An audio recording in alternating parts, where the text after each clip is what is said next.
Hello, Anne. I hope I'm not interrupting your dinner or anything. Do you have a little time to talk? Oh, hi, Dad. We just finished dinner. Just sitting around watching TV. What's the matter?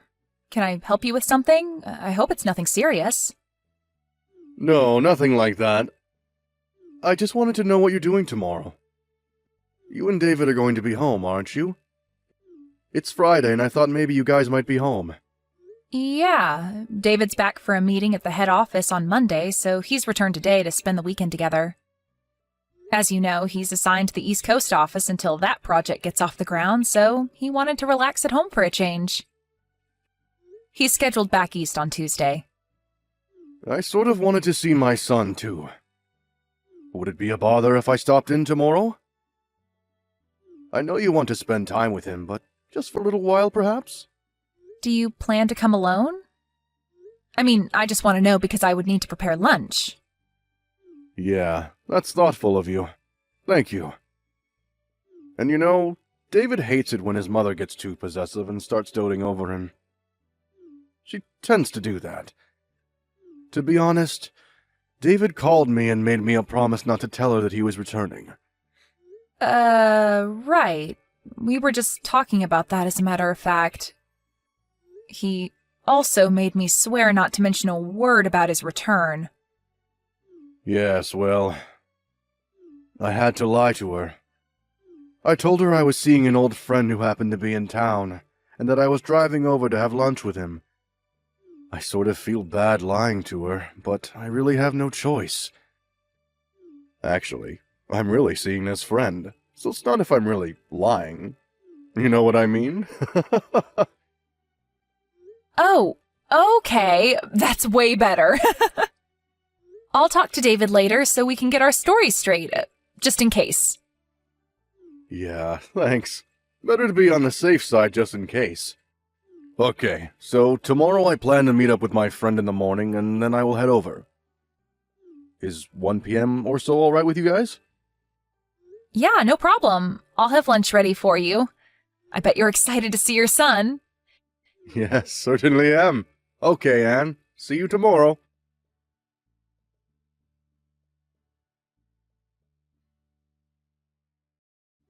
Hello, Anne. Are you there? Pick up, would you please? I want you to clean the house tomorrow, and I won't take no for an answer. So what I want you to do is take the day off and drive over here at noon or so. Please start with the living room. It needs a good vacuuming. Excuse me? This is all kind of sudden, isn't it? I said no excuses! You have your car, right? Pick up some floor cleaner on your way here, would you? We're out. After you're done cleaning, I need you to go out and do some grocery shopping. I have to replenish some big item stuff.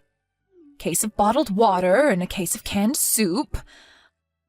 I've got a whole list here. And you know I have a bad back, so help me out here, would you?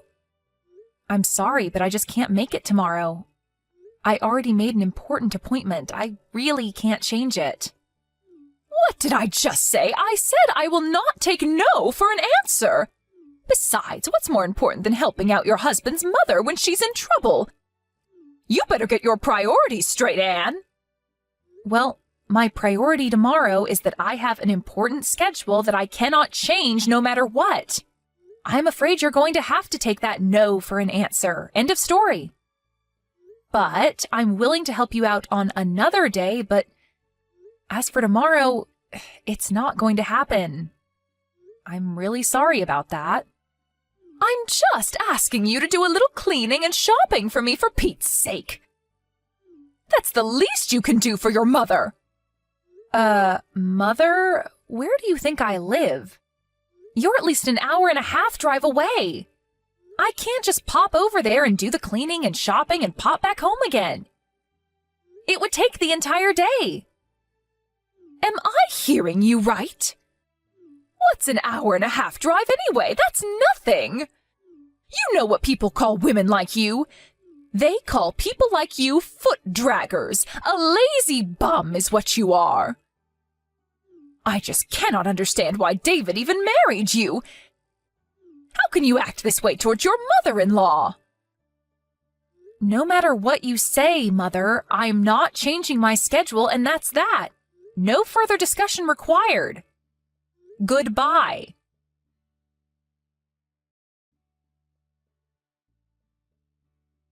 Anne, good morning. How are you? I'm fine, Dad. How about you? Yeah, not too bad. Just finished meeting with my friend. I'm on my way there now. I should get there in about 20 minutes. No change of plans, I hope? No changes. Just be careful driving over here. The traffic seems a bit heavy today. No need to pick up anything on the way. We're all set for lunch.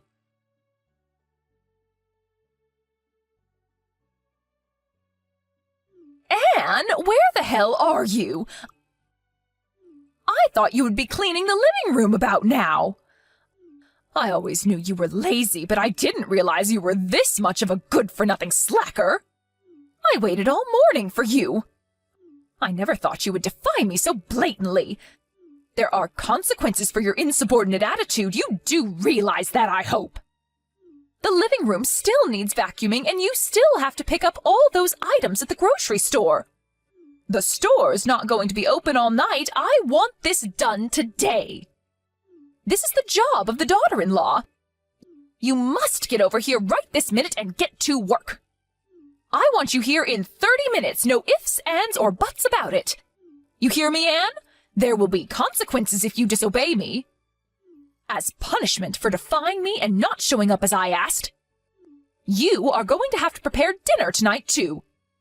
And I'm not talking about slapping a ham and cheese sandwich together. A proper dinner, you got that? Mother, are you finished? You were going on, and I couldn't get a text in edgewise. I thought I told you I wasn't going over there. I have another important appointment that I cannot cancel. I thought you understood.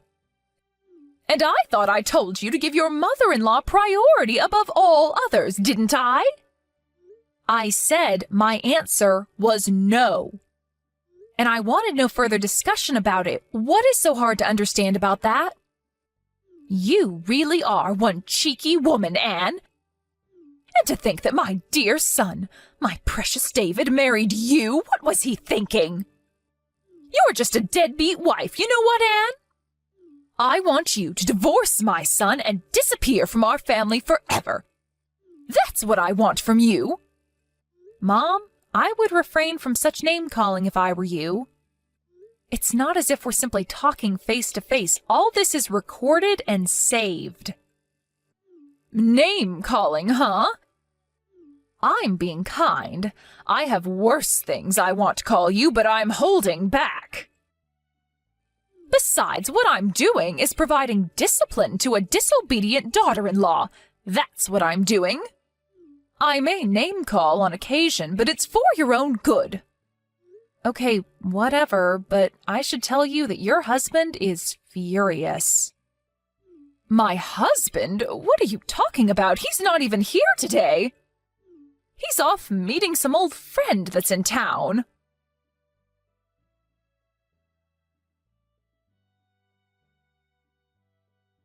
Caroline, what is wrong with... What is this all about, for God's sake? I wish you would put a stop to all of this.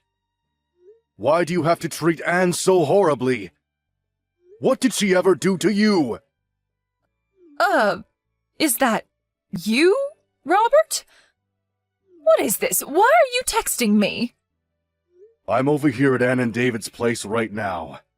Anne showed me what you've been saying to her. What is this?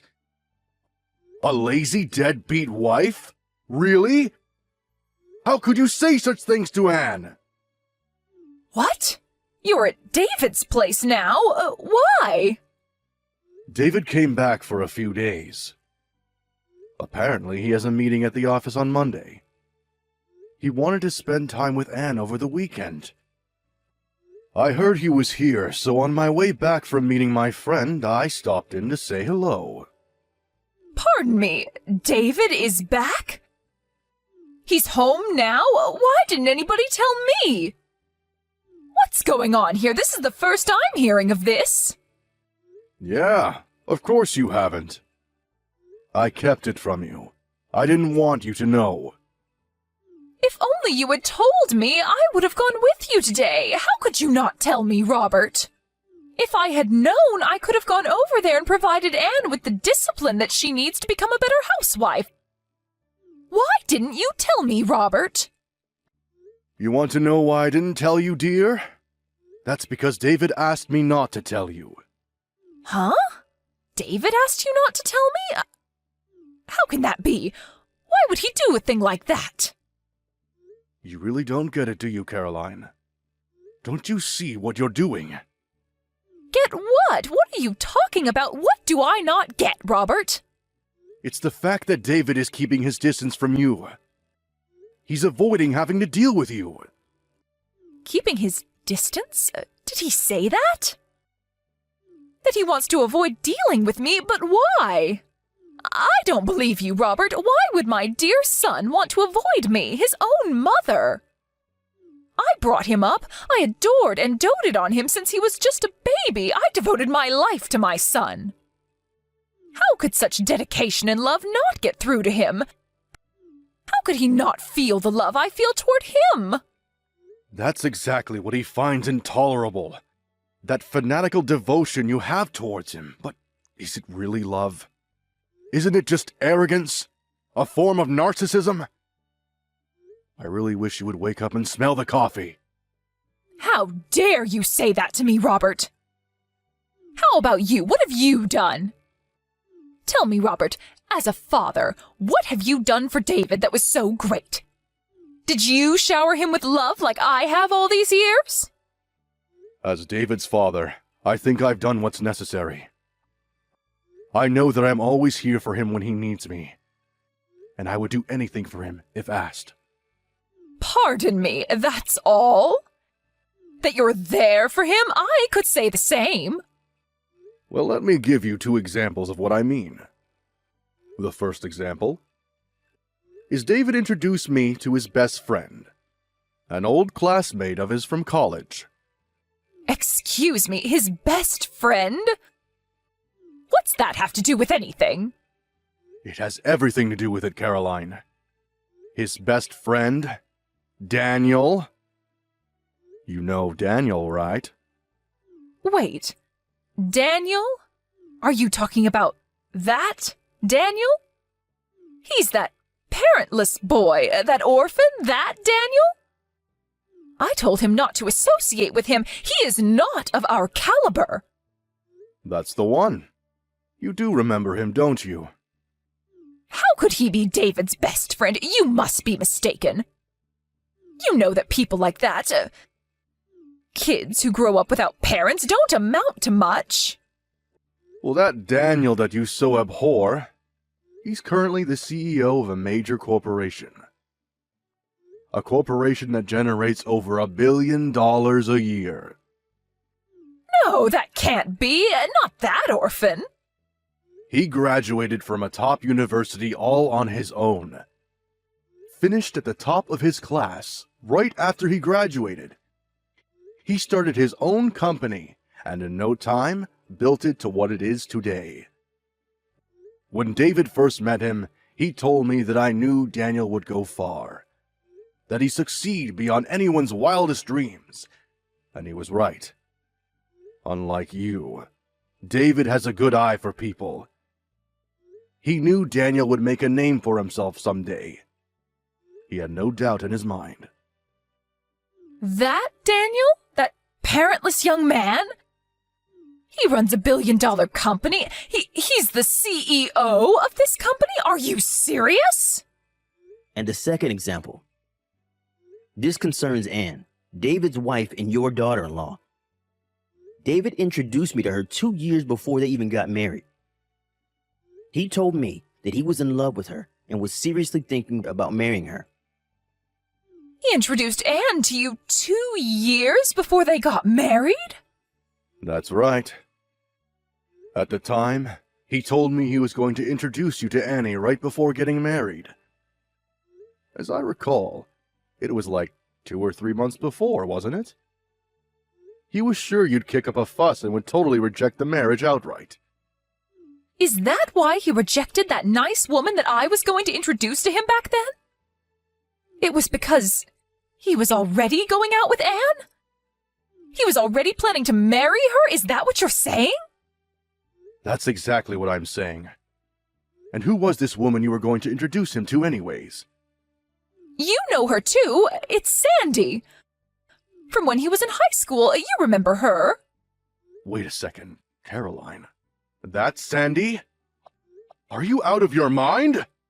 Why are you so shocked? I worked with her at the mall. She's so nice and very energetic and friendly. She would have been perfect for David. Did you know that their father is a company president? Sandy is much more suited for David than Anne. Wasn't her father just some company clerk or something? I never really asked her. You're forgetting one thing, Caroline. I heard that this Sandy has 3 kids, and she's not even married, for God's sake! On top of that, they aren't even sure who the father is, and you wanted David to marry this girl? Pardon me?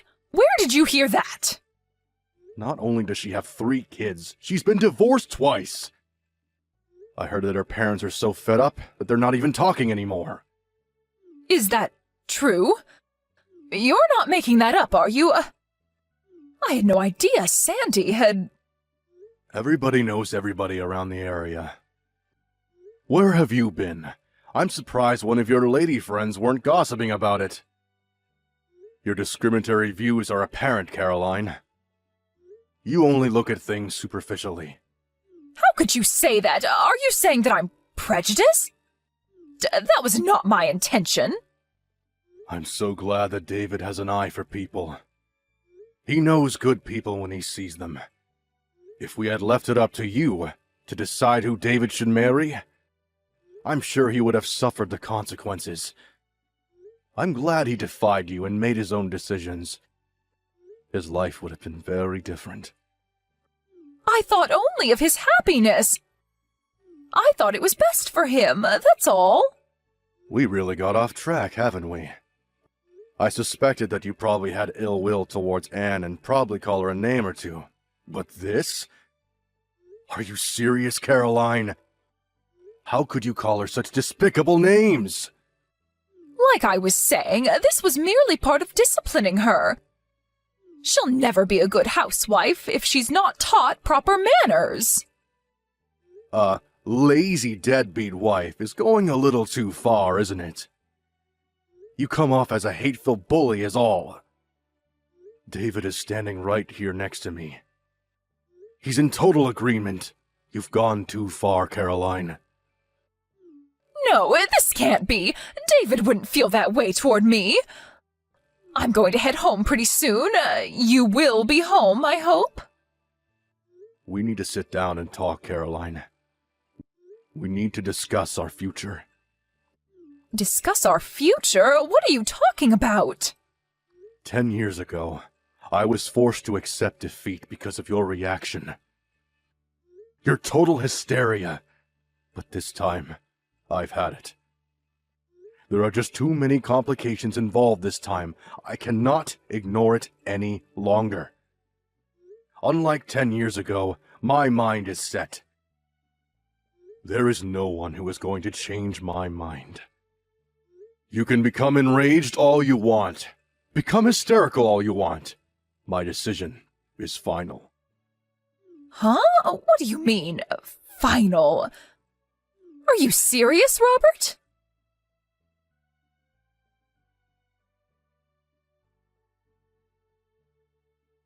Anne, where are you? Where did you disappear to, for Pete's sake? I want you to reply right this second. This is an emergency. Where have you gone? Oh, hello, Mother. What can I do for you? You seem kinda upset. There's nobody here. Where have you disappeared to? Oh, I see what this is about. So you did go to our house. Robert was right after all. He advised us to move out as soon as possible. I was a little reluctant at first, but he was right after all. I'm glad I took his advice. My husband's advice? What are you talking about? No, Caroline. He's no longer your husband. Shut your mouth! This is all his fault. All Robert's fault. He just could not comprehend the love and consideration that I devoted to David. Unlike my husband, I was always thinking of my precious son. Always. But David will come around one day. I know it. He'll look back and understand all that I did for him. I see you have not come to grips with what you did, have you? After that harsh condemnation that Robert gave you, and you still don't understand? What more do we have to do to make you see? What do you know? You have no right to lecture me. You've only been with David for 3 or 4 years. I brought him into this world and raised him to the man he is. You will never understand the bond, the almost 30 years that I spent with him. It's a never-ending, eternal bond. It was David, your devoted son, that suggested that we move and relocate. More accurately, he made the decision to take me to his current place of employment. He put in a transfer to the position back east. He wants to make it permanent, and the company agreed. You're moving there? To his current office? Seriously? What about your own job? Did you quit? No, of course not. I was permitted to work remote, so I can work from anywhere now. Very convenient, actually. I see. Well, then I will pack some things and be over there by the end of the week. I don't think so, Caroline. The address over here is not the one you were told. That was a company dorm. We found a more permanent place. What? You found a new place already? Where is this new place? I'm sorry, but I'm not permitted to divulge that information. After all, we moved in order to get away from you, so why would we tell you? You're trying to pull David and I apart. All I'm doing is obeying David's requests.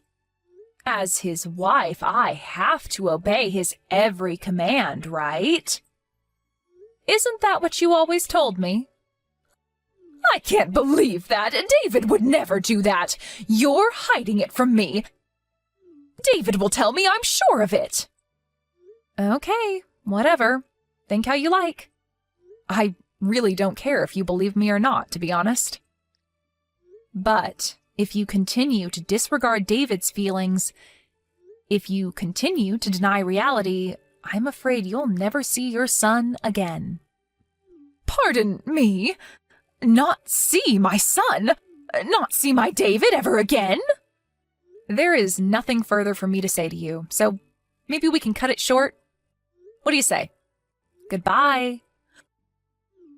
Wait, Anne, don't cut me off. What do you mean I won't ever see my son again?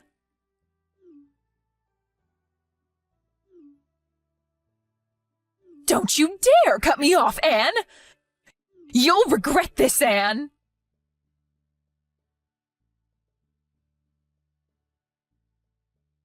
No matter what we said, no matter how we tried to explain it to her, she just could not accept the fact that David was sick and tired of her abnormal devotion and love for him. Maybe her love for her son is so strong nothing will convince her otherwise. David tried various ways to make his mother understand his feelings, to no avail. He came to me and his father for advice after countless attempts to reconcile with his mother. She was his mother, after all, and he wanted to settle the matter without breaking up the family. After his parents finally divorced, he sighed with relief, saying to me one night at the dinner table, "It's finally over." He finally seemed at peace with himself. My father-in-law was much the same way, apologizing for making us wait for so long. Maybe if he had had the courage to divorce her 10 years ago, all this might never have transpired. and I would not have endured such anguish. And what happened to Caroline, my former mother-in-law, you ask? I heard this from a friend of mine, and I would take it with a grain of salt. But apparently, she found a young man that looks strikingly like David. I heard she used up all the money she received from her divorce and used it all on this guy. Last I heard, she was deep in debt. She completely disregarded warnings from her friends and neighbors and couldn't stop sinking money into this guy. She's always had a bullheadedness about her. Once she latches onto something, she won't let it go. Maybe that's why she ended up losing everything she cared for. But will I reach out to help her? I'm sorry, but no thanks. I don't think she would even accept my help.